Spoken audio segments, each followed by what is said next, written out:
Hey Libra, I hope you all are doing well. This is going to be a general yearly reading for 2025. Any information you all need, you can find it in the description box down below, Libra.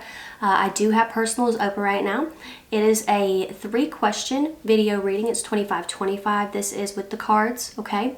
And then I have a 3-question video reading with the cards and the crystal ball. It's 44-44.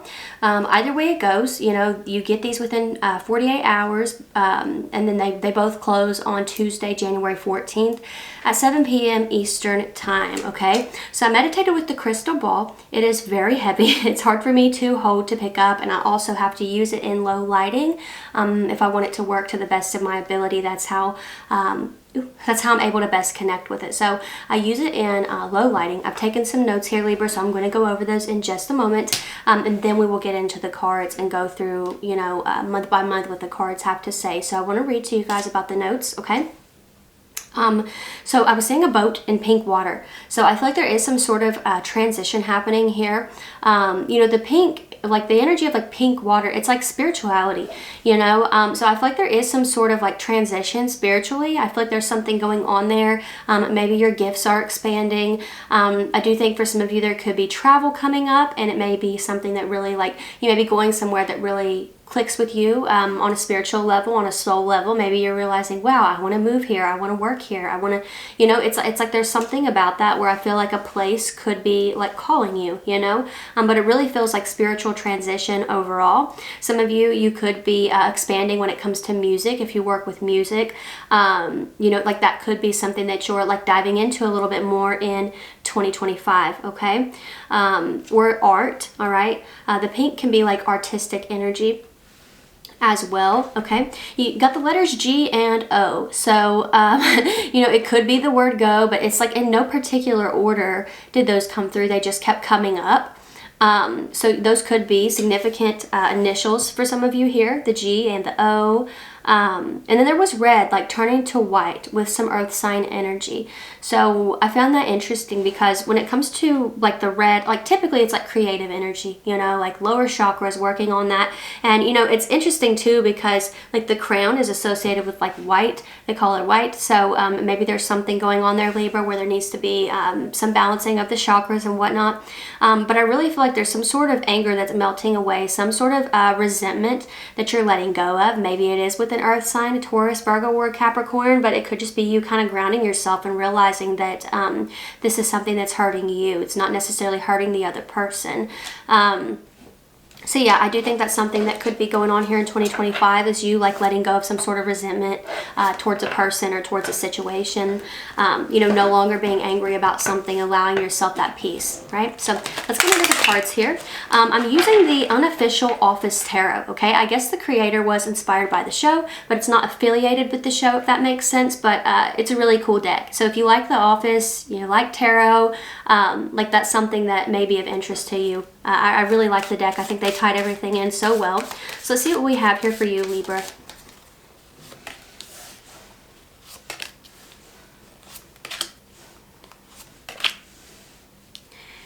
Wow, January through March all had major arcana.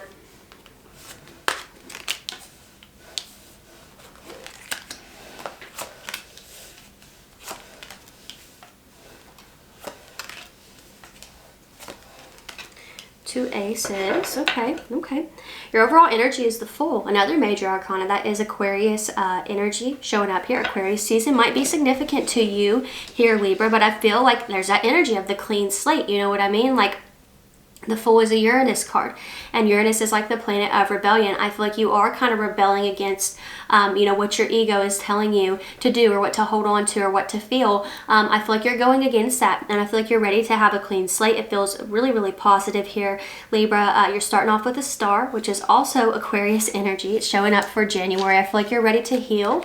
This is a card of healing, renewal, rebirth, faith, wish fulfillment.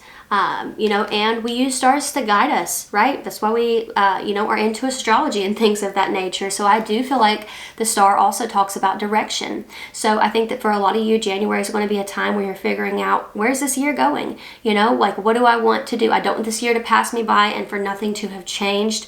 I want to like get started on things. I want to pour into things. And where do I start? And for a lot of you, you're realizing that you start with healing, with letting go of something and figuring out what you want after the fact. You have Temperance showing up for the month of February. Okay. I feel like there is some sort of acceptance going on in the month of February. This is Sagittarius energy here. I feel like you're making peace with something. Like the energy, it does feel positive here in February. It seems like there's something that maybe you have been kind of waiting on. Maybe there's been some confusion, and I feel like it gets figured out here in the first quarter of the year. Like you start to make peace with something, and then the Emperor shows up in March. I like the Emperor, okay? It's Aries energy. It does typically represent like a boss, an authority figure. Sometimes it represents like an older man, but I feel like as soon as you start to make peace with something and start to heal with it, here, Libra, it seems to me like somebody starts to take initiative around March, and this Four of Cups energy showing up here, I feel like you're not really satisfied with this person popping back up. I feel like it's not something you're necessarily happy about. Somebody here could have their moon in Cancer.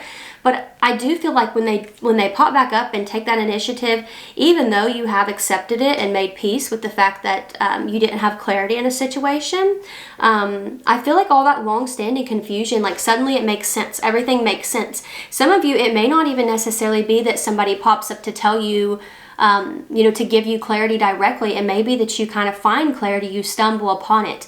Maybe while taking care of some sort of responsibility, like it seems to me like the Emperor, you're in the middle of something here, like you're building something, building your empire likely, and this information comes in and it's like, didn't really want to hear that right now, but it did give me the clarity that I need. Like things make sense to you now, so that's the energy that I feel coming through between March and April. It just seems like there's something that finally makes sense, some sort of like long-standing confusion. You're able to let it go, to have this clean slate. And honestly, I feel like energetically the reason that it comes in is because you've started to let go of it. So you're no longer putting out the energy of resistance to the universe. Because when we're in this space of like, I need this, I need the clarity, I need the closure, all the universe is hearing is like, oh, they don't have the clarity, they don't have the closure. So if you believe in words, regarding manifestation, law of attraction and things of that nature, once you let it go and you're like, I do have the clarity, I do know what's going on. Like, this is clarity enough. The way this person has left me hanging, that's closure enough. And once you're in that energy, it kind of releases that resistance. And that's when this energy moves in, where you actually do get some more clarity in regards to that situation. You have the Queen of Swords showing up here for the month of May. We got Libra energy there. Some of you could have a new person coming into your life here, somebody who you can chat with for hours and hours. It seems like a good friend, or maybe it's like a potential romantic partner, but I feel like there is like a strong connection here. It feels like you and this person share a lot in common. Some of you, this person might have a cat, or you could have a cat, or there could be some sort of bond that's created here through animals, through like common interests and things of that nature. I feel like there's a lot to talk about with this individual for sure. It seems like really good energy there in the month of May, a new friendship or romantic partnership. Two of Cups is showing up in the month of June, okay? I feel like a bond is strengthening here when it comes to the Two of Cups. Somebody here could have Venus in Cancer, but you don't necessarily have to. I feel like this is a strong friendship, and it could turn into something romantic, absolutely. This could be somebody that you work with, but it doesn't necessarily have to be. But the energy looks great there for June as well, for something developing and growing. You have the Knight of Swords showing up here for the month of July. I feel like there is a little bit of defensiveness going on here with the Knight of Swords energy. Somebody may be like coming at you with assumptions here in the month of July. There could also be some sort of accusation being made here in the workplace as well. I honestly don't feel that this is something to worry about. I feel like you're secure, you're safe. People know you, they know your character. I feel like for those of you who might have an HR in your work, but most places do, but I feel like if you are going to that department, I think this is something that's going to be taken care of in your favor here. Now, you have the Queen of Pentacles showing up for August.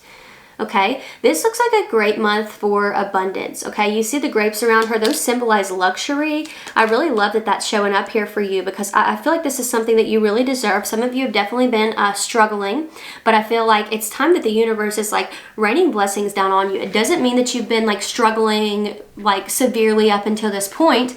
It doesn't mean that everything's going to be bad until August, but I feel like in August you might be able to like, you know, take a breath. A breath of fresh air is kind of the energy that I feel here.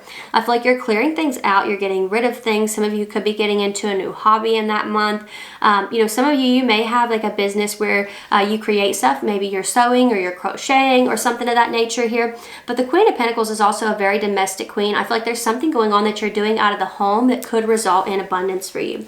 You have the Empress showing up for September. Could be somebody around you who's like having a baby. Like this is the energy of fertility, growth, abundance. So I love that that's showing up here as well. It's a very nurturing energy when the Empress is present. So that's showing up for September. Now this is Taurus and Libra energy, so you may have something growing and developing with a Taurus or with a fellow Libra in that month. But I feel like you start to kind of see results. You see how things are, getting to where you want them to be. So it's like you're seeing that it's on its way there. So it's really cool. You have the Ace of Cups showing up for October. So I love this. I feel like there's growth and development in love, but I also feel like you're cleansing yourself of certain energies here. If there are things you've been holding on to, I feel like you're learning to let them go in the month of October. I feel like you're not making it a habit to hold on to things for too long anymore. It's like you're checking yourself and you're saying, is it logical for me to be holding on to this and allowing it to take up so much space on my path? And if the answer is no, then I feel like you're doing the work to let go of it. Like the energy just feels really empowering. It feels like you're in this place of like every few months you're going to reset and reevaluate things and be like, has this gotten anywhere? Has this started to get in the way of certain things that I want and need? So I feel like there's a lot of that going on, a lot of evaluation in 2025. You have the Ace of Swords showing up for November. Some good news coming in November, possibly around November 11th with this energy here showing up. Now, when it comes to the Ace of Swords, it can also represent a breakthrough, new ideas, mental clarity. So yeah, it could be some communication happening here that brings you some more clarity in regards to something else. It doesn't have to be what's going on up there in the beginning, but I feel like this is more clarity coming in that allows you to work on something, because it looks like you're getting to work on something in December. It could be a contract that you sign, an agreement that's made, something that might finally close out, or you're finally on the same page as a person. But the Eight of Pentacles is a card of hard work, and I do feel like it's really going to pay off for you here, Libra. So I love to see this. I hope that this was helpful or fun or whatever you needed it to be, Libra. Details are down below for anybody who's interested in that deal that I have on personals. There are two options. There's a 3-question video reading. It's $25.25. It's just with the tarot. And then there's a 3-question video reading with the cards, with the tarot and the crystal ball, and that's $44.44. Either way it goes, you get it within 48 hours, and both of these options do close on January 14th. That's Tuesday, January 14th at 7 p.m. Eastern Time. Libra, if this is where we part, I do want to thank you so much for being here. I really appreciate you, and hopefully I will see you next time. Bye.